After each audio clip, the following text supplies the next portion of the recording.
Palko urdinen artean utzi dazu kontatzen zederra den jakitea maiteko zaitu dala itxasoaren beste aldean utzi dazu kontatzen izarren artean utzi dazu lastantzen hiru akorde hauetan utzi dazu kontatzen zederra den zu ikustea utzi dazu kontatzen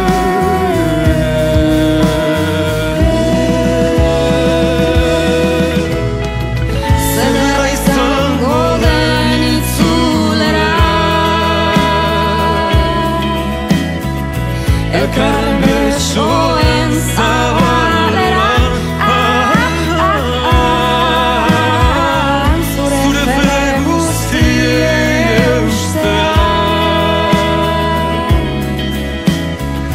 zure min malkoak baretzean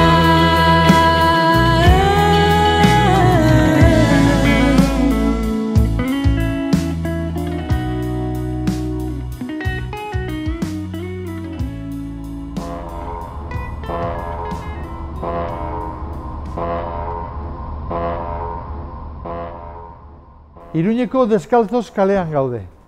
Lekukoek esaten dutenaren arabera. Estamos en la calle Descalzos de Iruña. Según dicen los testigos, en uno de los portales de esta calle se organizaban las huidas a Iparralde en 1936. No solamente en la calle Descalzos, hay testimonios que aseguran que en el bar Catachú y en la churrería de la calle Eslava, por ejemplo, también se organizaban salidas. Por lo tanto, se puede afirmar que desde los primeros días del golpe de Estado se organizaron huidas a Iparralde. Ciertamente, en todas las guerras ocurre este fenómeno. La gente que percibe que puede ser represaliada intenta huir y ponerse a salvo. Las guerras producen fuertes movimientos de gente. Así ocurrió en Navarra en 1936 desde el mismo mes de julio, y así ocurrió en toda Euskal Herria en la medida que la guerra avanzaba. Martín Soler Zanguitu era el hermano de nuestra abuela, por lo tanto es nuestro tío segundo. Teníamos gran relación con él. Nuestra madre es hija única y el tío Martín la trató como una hija durante años en Olorón. Diremos que tuvimos mucha relación con el tío Martín. Nació en 1912 en Altsasu. Es altsasuarra de nacimiento. Trabajaba en la cementera de Olasti y era un hombre con formación. Era delineante y en aquel tiempo ser delineante ya era algo. Y además era tornero mecánico, si no me equivoco. Ideológicamente era un ferviente republicano. Socialista también. Celestino Arrasaten jaio zen 1909. Ama taitxa baserritarrazien. Celestino nació en Arrasate en 1909. El aita y la ama eran baserritarras. Él era, pues, de ese ambiente, de caserío, pero con 16 años comenzó a trabajar en Elma. En 1925, él era un trabajador con un mínimo de estudios, y esa fue la razón para que lo eligiesen como representante en la fábrica. Fue delegado de la UGT en esa fábrica. Además, en el pueblo impulsó la creación de Jóvenes Socialistas y del Partido Socialista. Tanto en el Partido Socialista como en Jóvenes Socialistas había dos tendencias. Unos querían construir la República Social. En la Casa del Pueblo de Arrasate hay un cuadro de Lenin, y delante de ese cuadro aparecen militantes del Partido Socialista, entre ellos Celestino Uriarte. Lenin, en aquel tiempo, era el símbolo de la revolución social. Se hablaba de república social. Por otro lado, estaban los que defendían que la república debía ser otra cosa, una república democrático-burguesa. República democrático-burguesa. En las elecciones de noviembre de 1933 ganó la derecha. El 4 de octubre, la CEDA de Gil Robles entró en el gobierno. Gil Robles era para la gente de izquierdas como Hitler en España, y ya tenían decidido que si eso ocurría, iban a impulsar una huelga revolucionaria. En Arrasate, el día 5, se recibió un aviso diciendo que la revolución se ponía en marcha. Bostean, goizeko ordu batetan abisua, esanez, irautza martxan jartzen zala. urtean. En el año 34 hubo huelgas aquí. Hubo manifestaciones y en una de esas manifestaciones hirieron de bala a nuestro tío. Hay que decir, para tener una visión de lo ocurrido, que en esos días mataron a un alchasoarra, Emilio Eguzquitza. Todo ocurrió en el mismo momento. Mataron a Emilio Eguzquitza cuando tenía a su hijo en brazos e hirieron a nuestro tío de bala. En aquel momento, nuestro tío huye de Altsasu. Estaba fichado, estaba marcado, ya no podía estar aquí y huyó. 200 jóvenes de Arrasate, la mayoría de ellos vascoparlantes, incluso aquellos venidos a Euskal Herria, los cuales hablaban en euskera entre ellos, esto es importante, comenzaron a tomar el pueblo con las escopetas en la mano. Consiguieron quitar las carabinas a los guardias de la cerrajera, los fusiles a los miqueletes, y les faltaba tomar el cuartel de la Guardia Civil. Y fueron a intentar tomar el cuartel, pero no pudieron tomarlo, dado que al mediodía llegaron tropas desde Gasteiz. Mientras tanto, los revolucionarios publicaron un bando, y en ese bando, además de proclamar la República Social, abolían el dinero. O sea, que el dinero desapareció de Arrasate aquel día. Asimismo, la revolución era abolir el dinero. La revolución abolió el dinero y todo se repartía por medio de bonos. Esto es, en vez de utilizar dinero, se utilizaban bonos. O sea que dirua desagertu intzan Arrasaten egun horretan. Hola, samurra, irautza egitea da dirua kentzea. Dirua abolitu zen eta dana banatzen zen bonuan bitartez. Osea, dirua erabili horien bonuak hasi ziren ibiltzen. Eta janaria... En cuanto a la comida, la juntaban toda y la repartían a cada uno según sus necesidades, algo así. Todo el pueblo estuvo tomado por los revolucionarios ese día. En las capitales, en Donostia, Bilbao, Gasteiz, no salió adelante la revolución y los militares estuvieron libres para venir de las capitales a los pueblos. Por eso no triunfó la revolución, sino la revolución hubiera tirado para adelante como en Asturias. Celestino, junto con otros 11 compañeros, consiguió huir a Francia. Por otra parte, se llevaron presos a 170 jóvenes de Arrasate al fuerte de Guadalupe. El Frente Popular, cuando ganó las elecciones en febrero, concedió la amnistía y gracias a eso, en marzo, regresaron a Arrasate, todos los revolucionarios. Y Celestino volvió a trabajar en Elma. En el plazo de un mes ya estaba trabajando por la unificación de los jóvenes socialistas y comunistas, creando las Juventudes Socialistas Unificadas. Handik hilabetera bera izen zen bultzatzailea gazte sozialistak eta gazte komunista bat egiteko Juventudes Socialistas Unificadas sortuaz.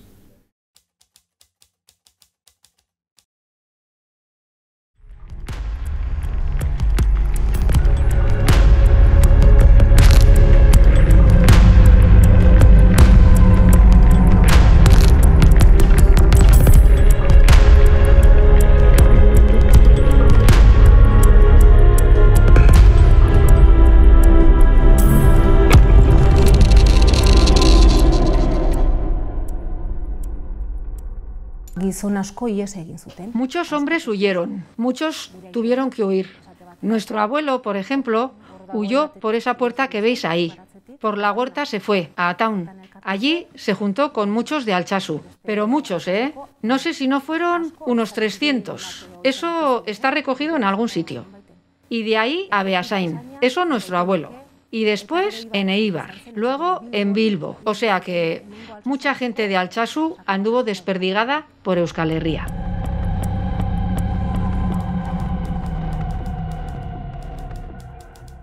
Nafarroaren kasuan, Sakanako... En el caso de Navarra, Sakana, especialmente la zona de Burunda, Alsaso y así, se vació. Mucha gente huyó, sobre todo a Guipúzcoa, fundamentalmente los hombres, y después hicieron la guerra en el bando republicano. Desde Roncari a Ezcua, Baztán, también pasó mucha gente al otro lado de la frontera, y claro está, también desde Iruñerría y desde otras zonas de Navarra, en el mismo julio de 1936. Golpea zizanien, Cuando comenzó el golpe, desde el primer día hicieron huelga general en Guipúzcoa y fueron a tomar Donostia. En Donostia vieron que los militares no salían de los cuarteles y volvieron todos con el objetivo de tomar Gasteiz. Pero cuando iban de camino, un motorista se les acercó y les dijo que volviesen porque los militares se habían levantado en Donostia. Se fueron a Donosti y allí, como tenían poca experiencia, unos guardias de asalto, que eran golpistas, les cogieron presos. Celestino, junto con otros compañeros, estuvieron como escudos humanos atados en el Hotel María Cristina hasta que este cayó en manos republicanas. Eskutu bezala egon zan lotuta Celestino María Cristina beste batzukin María Cristina jauzi arte. Irún, lehen aipatu duan bezala, Irún, tal y como he dicho antes, fue un éxodo importante. Es una gran población la cual traspasa la Muga casi en su totalidad y en ese momento comienzan las autoridades francesas a inquietarse y preocuparse. En las revistas francesas el tema aparece en las portadas. Où vont les réfugiés? ¿Dónde van los refugiados? Ya perciben que tienen un problema. En esos primeros meses intentan repatriar a esas personas a España por la parte de Cataluña, pero ya tenemos gente que se queda en Francia.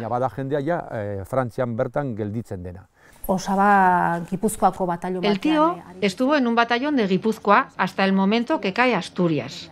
Si no estoy equivocada, luego se fue a Francia. No sé si no fue en barco, es posible, no sabemos. Después entró en Cataluña desde Francia y allí tuvo un cargo militar en el ejército del bando republicano.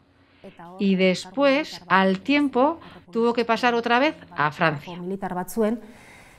Eta gero, denborarekin, berriro pasatu behar izan zuten Frantziara. Behin, frentea egonkortuta, una vez que el frente se estabiliza aquí, en Ichorta, Campasar, en esta zona, en octubre de 1936 empiezan a organizarse los batallones. El batallón Dragones fue el batallón que ellos crearon. Este batallón se hizo con gente que estuvo presa en Guadalupe en 1934. Gente de Hernani, Arechavaleta, Pasaya, Donostia y Arrasate. Ese batallón salió de ahí. Como en Guadalupe entablaron amistad, pues de ahí salió ese batallón de dragones. Luego siguieron la lucha en Santander, en Asturias. Estuvieron en Masuco.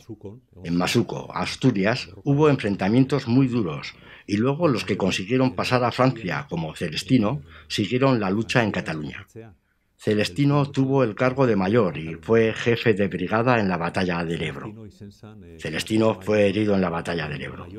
A consecuencia de esa acción, la República le dio la medalla del valor a Celestino. Ebroko bataien. Eta Ebroko bataia horretan gainera zauritua izan zen. Eta horren ondorioz eman zioten la medalla del valor. Bertan.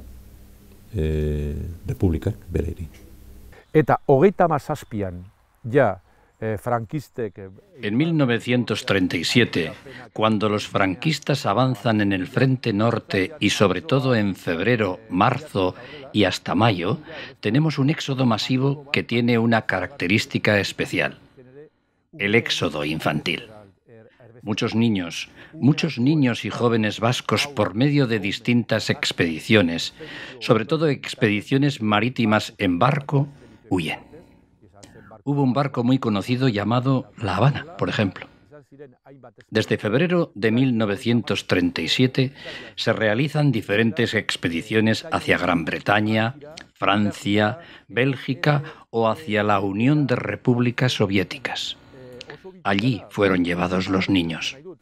Es curioso y notorio cuando vemos los periódicos de aquellos días y observamos una nota que dice: lista de niños que saldrán hoy del puerto de Santurtzi. Y aparece en ese periódico.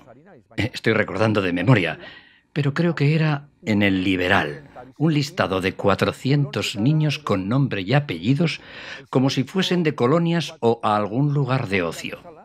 Eso lo veía todo el mundo. Se hacía de manera organizada, de manera pública y de alguna manera con el objetivo de salvar a esos niños. Estuvo en el llamado Batallón de Montaña Pirenaica 142, Brigada Mixta, y según parece lo dirigió. Fue comandante o algo así, no lo sé. Yo, a decir verdad, no conozco cómo van los grados en el ejército, pero los documentos hablan de eso. Alrededor de febrero pasa a pie la frontera a Francia y llega al otro lado con un problema en las anginas. Fue detenido en la playa de Argelès, pero como tenía mucha fiebre pensó que si se quedaba allí iba a morir y consiguió huir de allí. Se fue a un hotel y estuvo 3 días en la cama del hotel comiendo solo fruta y consiguió que remitiese la fiebre. A los 3 días lo volvieron a detener. Bertatik. Eta fanzan hotel batera, eta egon zan 3 egun hotelean hoien sartuta fruta bakarrik jaten. Eta lortu zauen kalentorako rei gestea. Berriz atxilotu zabien handik 3 egunera. Baina bukatu zuen Argeleseko... Terminó en la playa de Argelès, en el gigantesco campo de concentración.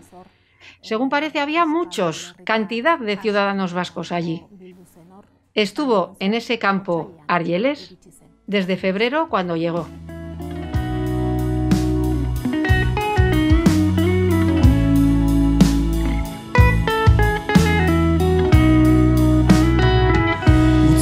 Zu kontatzen behinume zirela amestu zutela itxasoaren beste aldea. Erbesteratzerik latzena, haundiena... El éxodo más duro, más grande y el que podemos considerar como el éxodo general es el de febrero de 1939. Dado que en ese momento se ve que el bando republicano español va a perder la guerra. Cuando los franquistas entran en Cataluña y toman Barcelona, huyen de ahí las autoridades políticas. En aquel momento se encontraban en Barcelona 3 gobiernos. El de España, dirigido por Manuel Azaña y Juan Negrín. Manuel Azaña era el presidente de la República y Negrín el jefe de gobierno de la República. En Barcelona se encontraba, como no puede ser de otra forma, también el gobierno de la llamada Generalitat, que tenía al frente a Companys, y en Barcelona se encontraba también el gobierno vasco, que tenía a la cabeza a José Antonio Aguirre. Esos 3 gobiernos, o los miembros de esos 3 gobiernos, los que acabo de nombrar, Negrín, Azaña, Companys, Aguirre, pasan al otro lado de la frontera el mismo día. Negrín, Azaña, Companys, Aguirre, egun berean juten dire mugaz bestaldera. Frantziako agintariek... Las autoridades francesas no querían refugiados españoles. Entonces, en enero de 1939, cuando estaba a punto de comenzar el éxodo masivo, tienen la frontera cerrada. No quieren recibir a nadie. A finales de enero se celebran unas negociaciones políticas muy importantes y difíciles y el ministro de Asuntos Exteriores, Álvarez del Valle, consigue el compromiso de las autoridades francesas para recibir en Francia a 150.000 personas. Las personas que podrían ser activas militarmente se desarmarán y se protegerán. Las mujeres y niños españoles sin función militar serán llevadas al interior de Francia o serán repatriadas a España otra vez. Gizonak desarmatu eta gorde, Espainiako eta mutiko emakumeak eta eginkizun militarrik ez zeukatenak barneratu Frantzia aldera edo Espainiaratu berriro. Ez zuten nahi. No querían que esa gente se quedara en Francia. Lo que ocurrió fue que calcularon mal o que el fenómeno fue mayor o más duro que lo que calcularon y fueron muchos más que los 150.000 que acordaron. Se calcula que fueron 500.000 las personas que pasaron al otro lado de la frontera. Inguru persona mugaz beltztaldera pasatu zirena.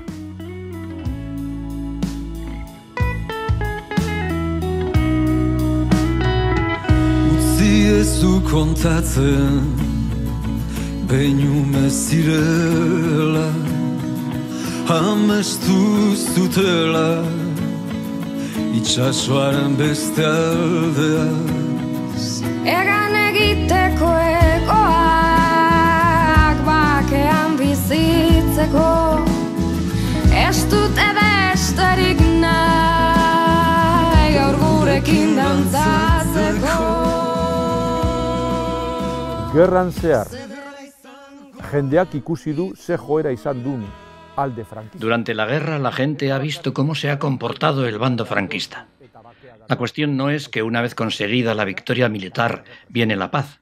Saben que con la victoria viene la represión y la gente tiene que huir.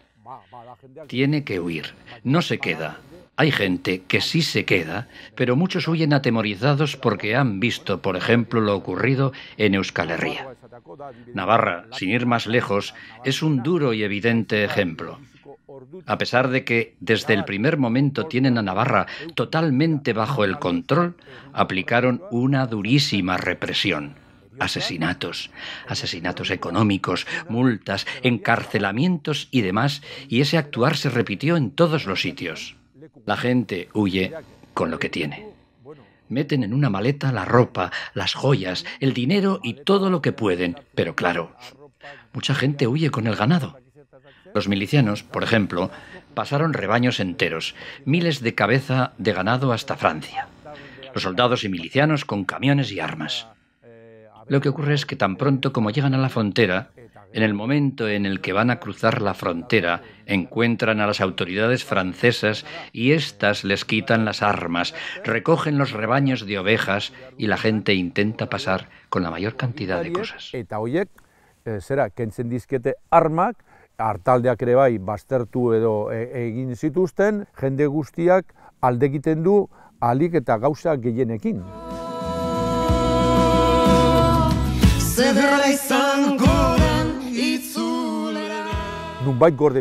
En algún sitio tenían que meterlas, sobre todo esas personas que tenían una función militar y con ese objetivo crean los campos de internamiento. Según la terminología que se utilizaba en aquel tiempo, tanto por las autoridades políticas como por los medios de comunicación y también y sobre todo por las personas que estuvieron dentro de ellos. Campos de concentración, Argelès-sur-le-Mer, Saint-Cyprien y Barcarès. Konzentrazio zelaiak. Argelès-sur-Mer, Saint-Cyprien eta Le Barcarès. Gero inguruan... Después, en la zona de montaña, surgieron otros campos, pero esos fueron las primeras playas. No eran campos, eran playas. Los deberíamos de llamar playas de concentración. Allí se juntaron 270.000 personas. Las autoridades políticas de la zona, las autoridades políticas del departamento denominado de Pirineos Orientales lo tenían claro. El prefecto Raúl Dikowski lo dijo muy claro. Esto hay que repartirlo por toda Francia. Nosotros no podemos tener una riada humana como esta en 2 o 3 playas. No lo decía por razones humanitarias.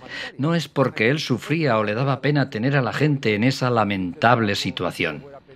La cuestión es que en ese departamento el prefecto tiene más gente en 3 playas que todas las que viven en el departamento. Ditu, hiru hondartz hoietan departamentuko biztanleak baino jende gehiago. Kontuan hartu behar dugu lehenbiziko... Hemos de tener en cuenta, en primer lugar, que el gobierno vasco estaba en el exilio. Estaba en el exilio, pero organizado. Y yo diría que uno de los principales objetivos del gobierno vasco era agrupar a todos los vascos que se encontraban en las playas. Con ese objetivo, nombraron a nuestro tío Martín, en la medida que era un cargo militar, como enlace o portavoz. Martín nolabait ere egin zuten, bazuen kargu militar bat, egin zuten nolabait ere enlace edo bozeramale bezala, Telesforo Monzón. Telesforo de Monzón, en aquel momento, estaba entre los miembros exiliados del gobierno y fue él, junto con Martín y otras personas, los que consiguieron que aquella gran cantidad de gente vasca se pudiera reunir en el campo más cercano a Euskal Herria. Y digo todos los vascos que allí estaban en su totalidad. Todos los vascos, todos a una. Navarros, alaveses, todos. Para mí eso es muy importante y deberíamos aprender de eso. Eta niretzat hori oso garrantzitsua da, eta hortaz ere ikasi beharko genuke. Hondartza horietan ez dago deus. En esas playas no hay nada. Hay lo que hay en las playas: arena, el mar y el cielo. El único elemento que aportan las autoridades francesas son las vallas para cerrar las playas, para limitar la libertad de las personas que allí se encuentran, dado que la única solución que les ofrecen es la vuelta a España. Y si no vuelven, deben permanecer allí, pero están encerrados. Pero no tienen nada. Para refugiarse a las noches, ¿qué es lo que hacen? Una especie de chabolas. ¿Cómo las hacen? En la misma playa hacen unos agujeros y con las cosas que han traído, pongamos por ejemplo que han pasado con camiones, entonces cogen el toldo del camión o un cacho de chapa o de madera o cogen cañas que nacen en los alrededores e improvisan una especie de chabolas. Tal vez decir chabolas es decir demasiado. Refugios, una especie de refugios. En el caso de los vascos fue muy evidente porque en el mismo Argelès, por ejemplo, comenzaron los vascos a juntarse y en el mismo Argelès crearon de una manera paraoficial, no oficial, un subcampo que incluso tenía nombre y algo más, dado que imprimieron unas tarjetas con el nombre. El nombre del subcampo era Gernika Berri. Izen eta guzti zeukana, izen eta gehiago. Zeren esatako inprimitu zituzten txartel batzuk izen horrekin. Izena zen Gernika Berri. Claro, hau guztia martxan jartzeko. Para poner todo esto en marcha, entre tanta gente, crearon Gernika Berri. Diríamos que era un grupo, un subcampo, y nuestro tío era el jefe del campo.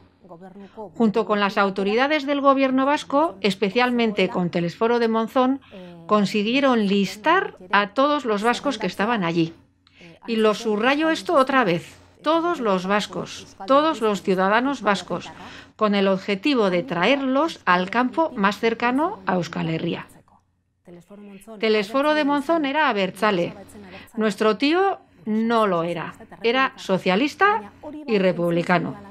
Sin embargo, he oído siempre en nuestra casa que los dos se llevaban francamente bien, a pesar de que tenían grandes diferencias ideológicas. Me parece que eran buenas personas las dos. Iruditzen zait, persona honekoak zirela biak. Gurs es un pequeño pueblo francés. Según el censo de 1936, en aquel tiempo no tenía más que 502 habitantes. Por lo tanto, podemos afirmar que efectivamente era un pueblo pequeño. Se localiza en el departamento de los Pirineos Atlánticos, en el distrito de Olorón. Cuando termina la guerra civil española, la marea de refugiados se dirige a Francia por la frontera catalana. Los refugiados se amontonan en difíciles condiciones en varias playas. Es conocido por eso la playa de Argelès-sur-Mer, donde miles de personas vivían hacinadas en pésimas condiciones.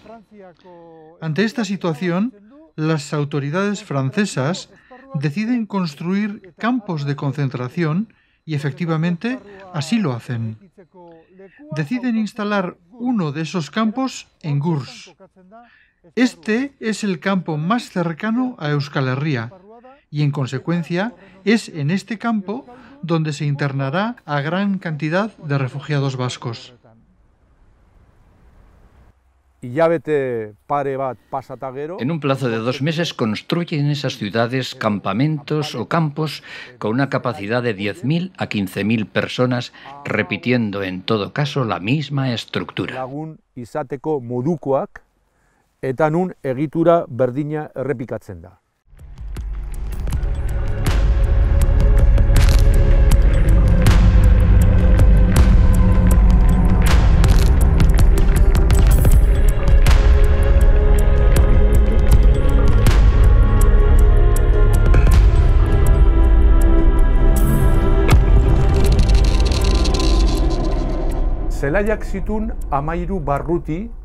El campo tenía 13 departamentos llamados en francés îlots, des îlots, y en cada uno de esos islotes o departamentos había 30 o 25 barracones, y en cada barracón 60 personas.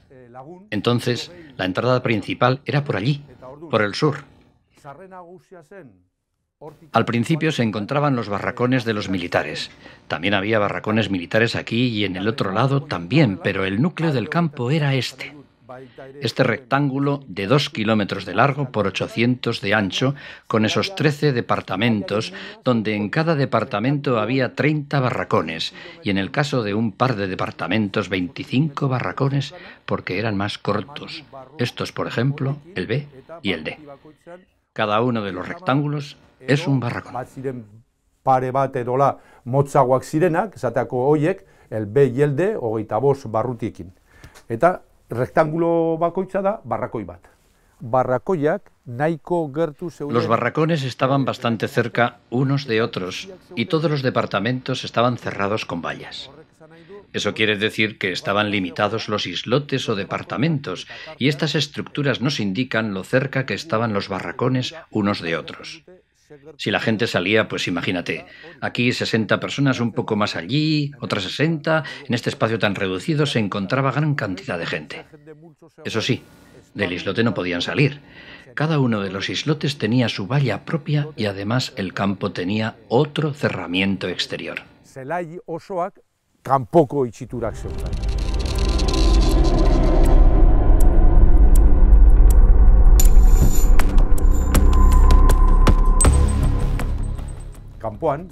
En el exterior del campo había una zona militar, aquí le service de santé, el servicio de salud, 2 barracones pero organizados de manera diferente. Se supone que aquí estaban médicos militares del ejército francés, aunque al principio fueron los médicos vascos internos los que estuvieron en esos barracones.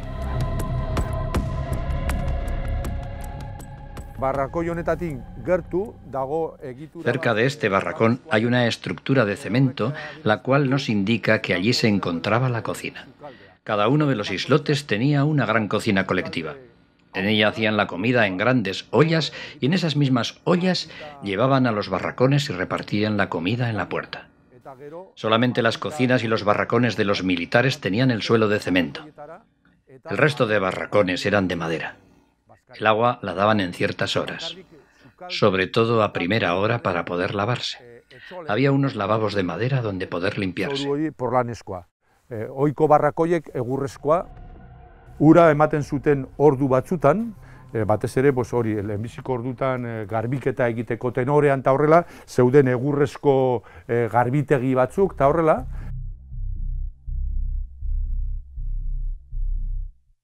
Gurs fue construido en 42 días. A mediados de febrero decidieron colocar el campo aquí donde nos encontramos, y para el 1 de abril ya estaba en marcha con 382 barracones para los cautivos y unas 40 o 46 barracones para los militares. Todos los barracones eran de madera. Al día de hoy se puede ver uno de ellos a modo de ejemplo, y la verdad, no creo que trabajaron en su construcción. Lo peor era tener que estar allí. En principio, aquello debía ser un centro de acogida, pero nunca llegó a ser un centro de acogida. Se convirtió en un campo de concentración. Todo estaba cerrado con alambre de espino. No había posibilidad de salir. O encontrabas trabajo, o decidías ir a México, o volvías a España. A España no podían volver porque estaban marcados, estaban fichados. Encontrar trabajo era difícil y algunos se fueron a México. A nuestro tío le ofrecieron la posibilidad de ir a México. Así nos lo ha contado la ama. La verdad es que como nuestro tío tenía formación, le encontraron trabajo enseguida. No estuvo más de 3 meses en Gurs, desde abril hasta junio. Se fue a una empresa llamada Arudi a trabajar y allí se encontró con su primo, Jesús Zornotza. Este último también de Altsasu, y allí estuvieron los dos trabajando una vez que salieron de Gurs. Eta biak aritu ziren hor lanean. Behin Gursetik atera eta gero. Talde desberdinak aiau zen Gursera, egun desberdinetan, eta bera izen zen. Llegaron diferentes grupos a Gurs en distintos días. Celestino era el jefe del grupo que llegó el 7 de abril. Llegaron alrededor de 9 personas el 7 de abril a Gurs, y él era el jefe de ese grupo. Una vez en Gurs, estaba uno de Altsasu como jefe del campo, pero a principios de mayo dejó de ser el jefe.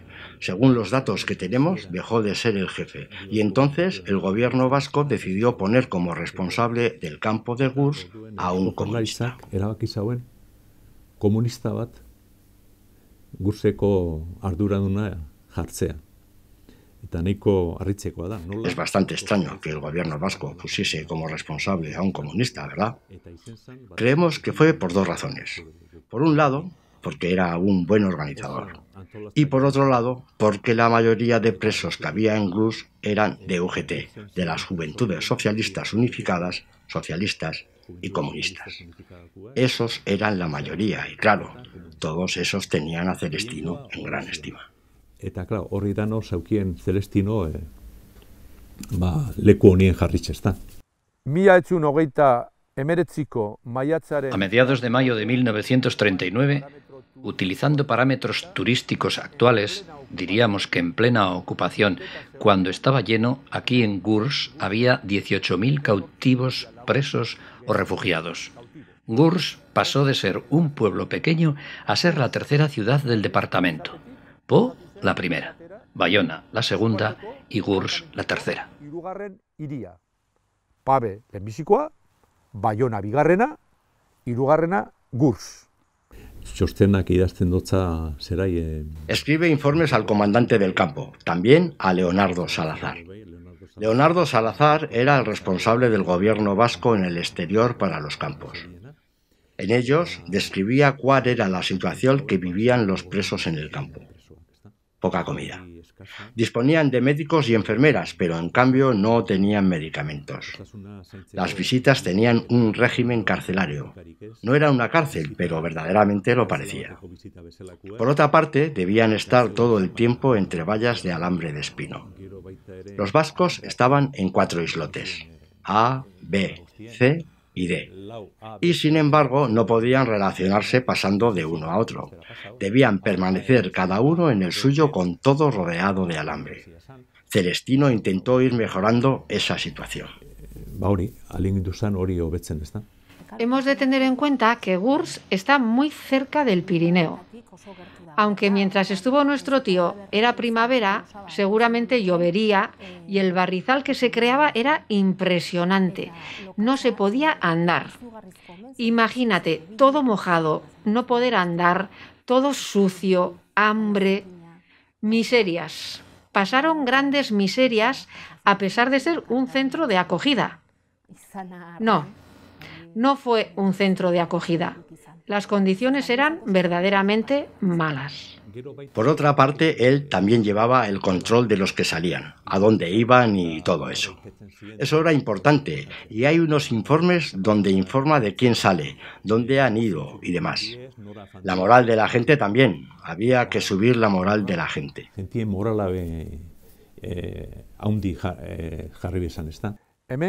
Aquí en Gurs, dado que el colectivo de los vascos era muy grande y teniendo en cuenta que ya en los tiempos de Gernika Berri organizaron un coro llamado Eusko Ametsa, del cual era director el hernañarra Ramón Muguruza, y como parece ser, eran muy buenos.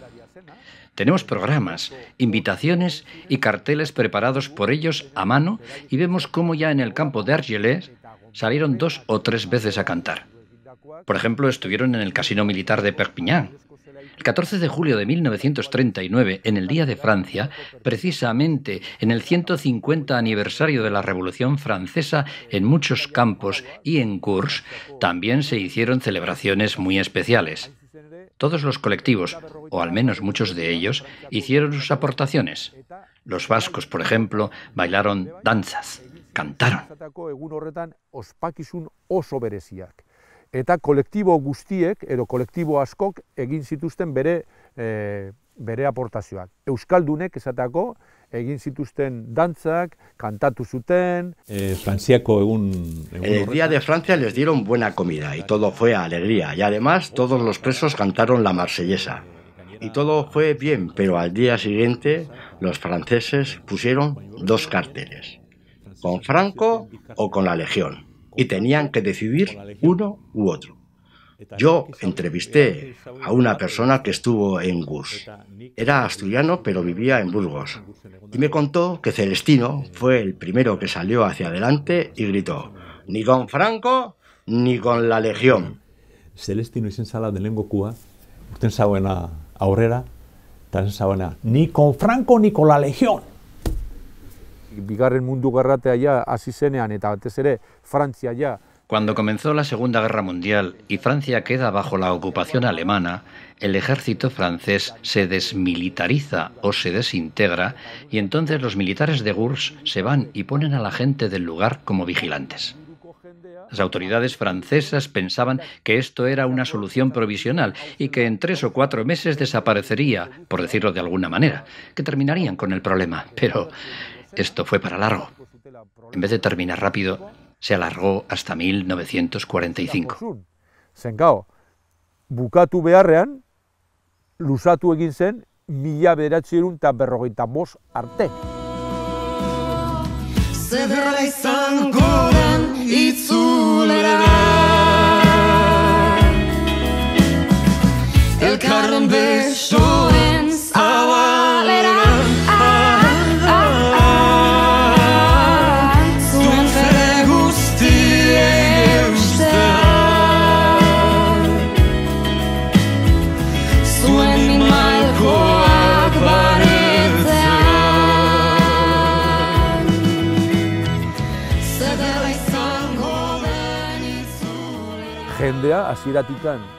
La gente desde el principio empezó a morir aquí y a consecuencia de eso tuvieron que construir al lado del campo un cementerio. El pueblo de Gurs dispone de su pequeño cementerio, pero el campo de Gurs tiene su cementerio propio, mayor incluso que el de Gurs. Aquí murieron en Gurs, en el campo de concentración, 1.180 personas. La mayoría de las muertes que ocurrieron en los inviernos del 40 y del 41. ¿Por qué? Ya no eran refugiados españoles. A partir de 1940, la gente que trajeron a Gurs eran personas detenidas en Francia. Entre ellos estaban ya no milicianos huidos de la guerra civil, sino personas mayores, niños, mujeres. Ziren 40 aurrera, Gurseratu zituztenak izan ziren Frantzian atxilotutako jendea. Hoien artean sartzen ziren, ez ja bakarrik gizonezkoak, gerratik alde egindako miliziano edo gudarioiak, baizik eta zaharrak, gazteak, umeak, emakumeak, A partir de 1940 traen a Gurs también a mujeres. A partir de 1940, Gurs entra a formar parte del diseño de los nazis alemanes para llevar a cabo la denominada solución final. ¿Por qué? Desde el mismo Gurs parten convoys organizados para llevar gente en grupos. Primero en camión hasta Olorón para allí coger el tren que les llevará en primer lugar a Drancy y después también en tren desde Drancy hasta Auschwitz, donde los matan. Kamioiez, Oloroureraino, Oloronen trena hartzeko eta trena horiek doaz Drancy aldera eta Drancytik jungo dira Auschwitzera. Eta hor hiltzen dituzte. En 1942 se realiza el primer convoy y en marzo de 1943 el último. Conocemos a las personas que fueron transportadas en esos convoys con sus nombres y apellidos y datos exactos. Sabemos que en total fueron transportadas 3.907 personas. La mayoría de ellas eran personas que estaban refugiadas en Francia. Gente de Alemania, Polonia, Austria y Chequia. Alemaniakoak, poloniarrak, austriarrak eta txekiarrak.